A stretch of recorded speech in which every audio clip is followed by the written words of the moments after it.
The book, Crippled America, How to Make America Great Again. He's 2016 Republican presidential candidate, Donald Trump. You have the Monmouth poll, 41%. You got another poll out today, 42%. Numbers are looking pretty good for you, Mr. Trump. How do you assess the race at this time?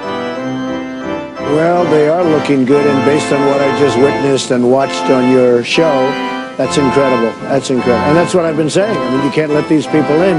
And now we're having 100,000 of them all of a sudden. Where did they come from? So we have a lot of problems. The country is run by people that don't have a clue, or maybe worse. Maybe they do have a clue, and maybe in a certain way that's worse. But I will tell you, Sean, changes have to be made fast. Jay Johnson, the Department of Homeland Security, he admitted they wouldn't even look at social media when vetting people. We know Mike McCall, the chairman of the House Homeland Security Committee, he said that ISIS has a plan to come in here. Jay Johnson now has joined General John Allen and James Clapper, the national head of intelligence, and James Comey. All of these people are saying ISIS will infiltrate, but there's no stop. And the Congress has just funded the president's ability to do this. What does your reaction to the bill that was pushed forward today by the Republicans in terms of what they want to do to fund all of these things? Well, you know, the budget is very disappointing. You look at what's going on, and you look at Paul Ryan and how easy it seems to be for the Democrats to get whatever they want. And there's never any threat. There's never any negotiation, it seems. And it just gets bigger and bigger. And frankly, you know, in terms of security, we're getting all of the wrong things. But you look at what's going on with our budget process. It's a disaster. It's a joke. It's a joke. If it weren't so hurtful, you'd all start laughing right now. But it's very, very sad. These are people, I don't think they know anything about a budgetary process? I don't think so. And then you also take a look at this woman's Facebook, this horrible person with a fiancé passport. And you look at her Facebook, she practically told everybody what she's going to be doing in California. And nobody ever looked at that. So we're a country that's got a lot of problems, and we better get going fast because we truly don't know what we're doing. You know, let me run through the list that will be funded here. It will fund the DACA program. It will fund the sanctuary cities. That still gets funded in this bill. It will fund all of the president's desired refugee programs. It will fund all the Mideast immigration programs, by the way, that have been exploited by terrorists in recent years. It'll fund the illegal alien resettlement program of the president and the release of criminal aliens and the H-2B foreign worker visas. That's going to be quadrupled under this bill. And tax credits for illegal immigrants will be included. And I'm thinking, what is it about the Republicans that they're so unwilling? They have this inordinate fear that if they use their constitutional power of the purse and the president shuts down the government and won't fund the government, that they'll get blamed for it. And that seems to make them cower. If you become president, what will you say to Paul Ryan and Mitch McConnell? How will you get them to stand tougher on these issues? First of all, I've never seen anything like it. And, you know, if there's a shutdown, it won't be very long. And the biggest problem is every time anybody mentions that just as a threat, immediately the Republicans say, it'll never happen, it'll never happen. So now they've already lost the negotiation. Once they admit that it'll never happen, they've lost the negotiation. But I'd like to ask you, does Paul Ryan know these things? I mean, does somebody know what's being approved in this budget? When you talk about sanctuary cities will continue, I mean, to me, that's a no-brainer, what's going on. You look at Kate, and you look at Jamil, and you look at some of these incredible people that are just being killed like nothing. And it's sanctuary city haven. Do these people know that this is all being funded? I have to believe they do. I mean, because they've been told by conservatives. I know that Senator Jeff Sessions had a pretty interesting comment about it, and he actually said this is what explains why voters are in an open rebellion. Remember Republicans, Mr. Trump, in 2010? They said they would repeal or replace Obamacare. Ted Cruz was the only guy that was willing to go to the mat and use the power of the purse. Then they said in 2014 they would stop executive amnesty. They caved on all of these issues. The Washington Free Beacon points out the immigration appropriations bill, expected to be approved by Congress, will provide more than $1.6 billion to resettle illegal immigrants arriving in the U.S. through 2018. That's what's in this budget that we're talking about. Incredible. Yeah, it's incredible. The whole thing's incredible. The whole process is, frankly, incredible. And, you know, the pressure is on the president. Nobody's going to know about Ryan, and they're not going to know about McConnell. The whole thing, in 50 years from now, when they talk about it, pressure is on the president. Nobody's going to know about Ryan, and they're not going to know about McConnell. The whole thing, in 50 years from now, when they talk about it, they're talking about Obama. They're not talking about anybody else. I don't know why they aren't tougher, why they aren't sharper. I don't know what's going on. And, you know, the Republicans, we elect them. I'm actually more disappointed with the Republicans. You know where the Democrats are coming from, right? But the Republicans, they go down there, and they're all full of vim and vigor. And after being there for 2 weeks, they lose everything. I don't get it. They never win in Washington. What would you do differently? How would you stop this process that has so many people frustrated? Well, it's not only that process, it's every year. We're at 19 trillion. We're going to be up to $21 trillion in terms of debt. It's not, I mean, the whole thing is just a total mess. And then you read the line items and the different items that you just read to me. And these are things, I mean, sanctuary cities, people are going crazy over the sanctuary city concept. It's just horrible. Well, look at all the deaths that are being caused. It's horrible. Listen, I'll add to it. It's so sad. I mean, honestly, look, you're interviewing me. It's so sad to look at it and to see the incompetence, frankly, on both sides, but to see the gross incompetence. I don't know. Look, Paul Ryan, he's a very nice person, but he's always been very weak on illegal immigration. He's been strong on amnesty. And I don't know, maybe this is just a carryover from that. I don't understand. How can they fund these things? They're funding that. There's no restrictions on Syrian refugees. They didn't take a stand there. The president's climate agenda nonsense and is caring about whether as a bigger national security threat is funded. And by the way, Planned Parenthood still gets their money. Well, I actually think that in terms of the Syrian refugees versus the people that, you know, more typically have been pouring across our border, I think that the Syrian refugees are our biggest problem. We don't know anything about these people.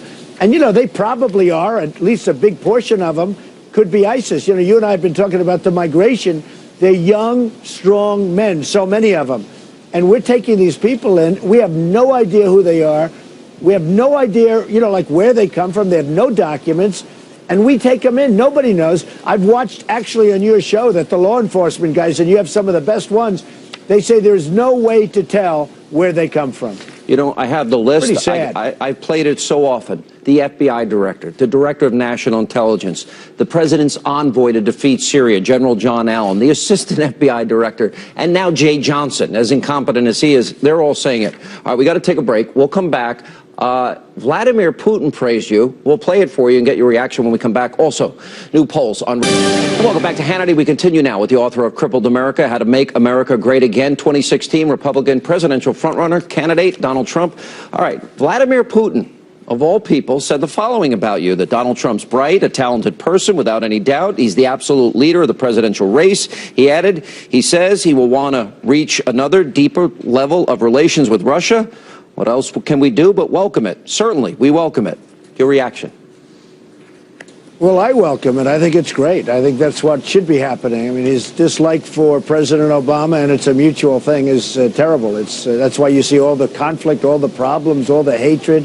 We should be able to work. If we can't work with Russia, that's not a good thing. And I'm greatly honored by his statement. I think it's terrific.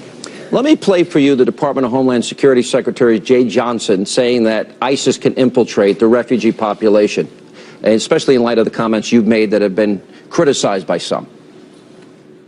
We do have to be concerned about the possibility that a terrorist organization may seek to exploit our refugee resettlement process. That is true of this country. That's true of every other country that accepts refugees. Okay, everybody, all our intelligence officials are saying this.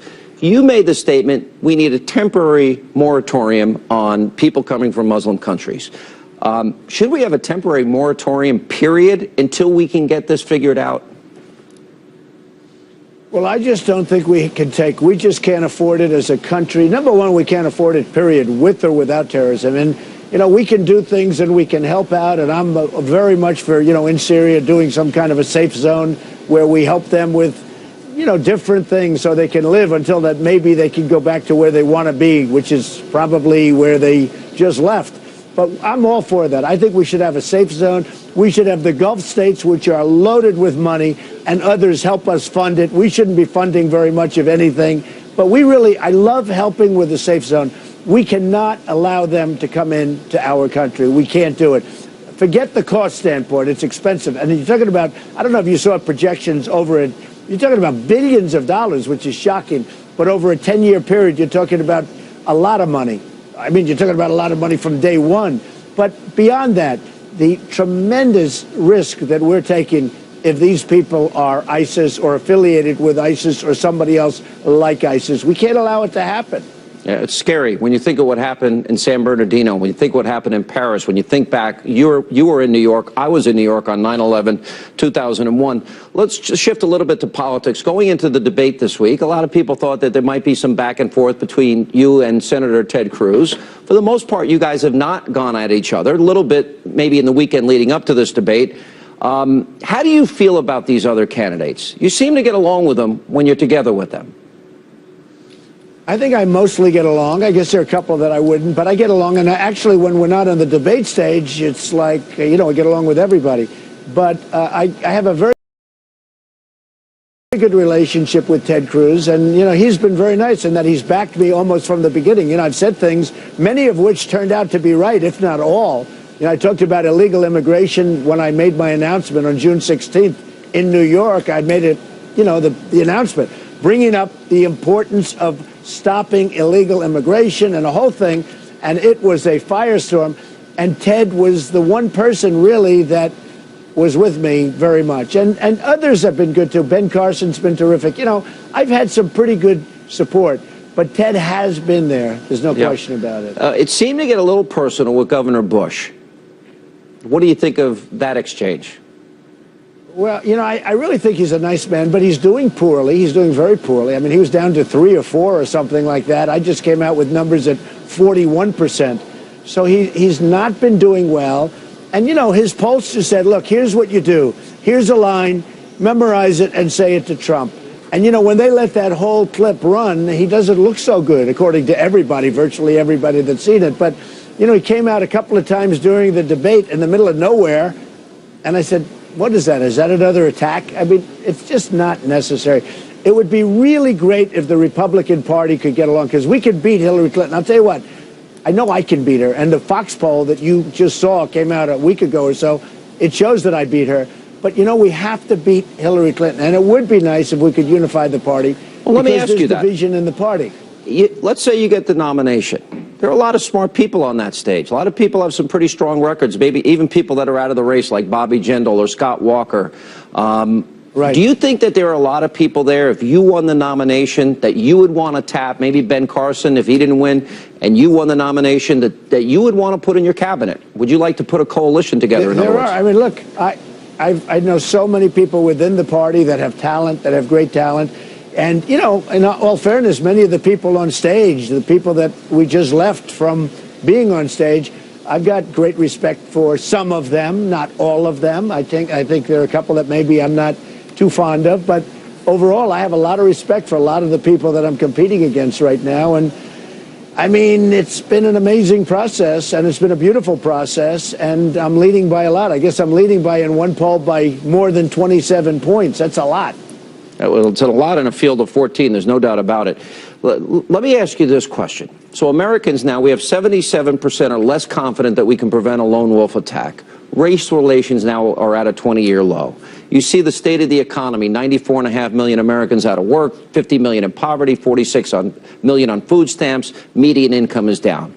Between national security and the economy, if you become president, how quickly do you think you could turn things around? When would people expect, or be able to expect, that their lives are going to be better, that the country is going to be safer, that our position in the world is going to be different? Sean, I have the greatest business people in the world dying to come and help me out with China and Japan and, frankly, Mexico, both at the border, and also, they're taking away a lot of our business, tremendous amounts of business. And so many other countries. I'm mentioning a few. So many. Vietnam, that's another one. That's a hot one right now for taking away business. But I have so many. We're going to bring our jobs back. We're going to strengthen our military. Right now, we're not a prepared military. You look at General Ordiano, we're not a prepared military. We're going to take care of our vets. There's so much to do. One of the first things I'm going to do is get rid of the executive order that Obama says, just come on in through our southern border. Now, we've had some pretty good luck in court, which is interesting because that's unusual. And they've done a good job on that. But I would end the court case. I will knock out that executive order so fast your head will spin. Let me ask you this last question. Look, this process, and I've interviewed all the candidates and on a regular basis, what drives you to do this? Who are you thinking about? Who do you want to help the most in this process? In other words, who are the... Well, you know... Go ahead. I fully understand. I mean, I understand the question, and I get asked the question a lot because I have a great life. I have a great company. I've built a great company. I really love this country, and I love the people in the country, maybe now more than ever, because you saw yesterday I was in Arizona, and I had 15,000 people in the hangar in an airplane. It was the only place you could handle that many people. I mean, it's amazing the relationship I've developed over the last 6 months with the people. We have amazing people, great people in this country, and really smart people. I want to tell you, they get it. They don't believe nonsense press or lie because the press is very dishonest. I want to help this country. And, you know, my theme, it says it all. Make America great again. And, you know, interestingly, starting about a week ago, I started saying, make America great again and safe again. Because I don't feel safe, and you don't feel safe, and nobody feels safe. So we're going to make America great again. We're going to make America safe again. We're going to really do a great job. If I get elected, you're going to see things happen that you wouldn't have believed possible. We're going to win again, Sean. This country's in decline, and it's sad to see. The American dream that I've had, that you've had, I want that for everybody, and it sounds like you do too. Mr. Trump. We can turn it around, Sean. Sean, we can turn it around. I'll tell you what, if we're going to go another 4 years like this, or 8 years with a Hillary who's horrible, who's terrible, but I'm telling you, Sean, we can turn it around pretty quickly. All right, Mr. Trump, Merry Christmas if I don't see you before then, and we'll see you in the new year. Thank you, sir. Merry Christmas. Thank you.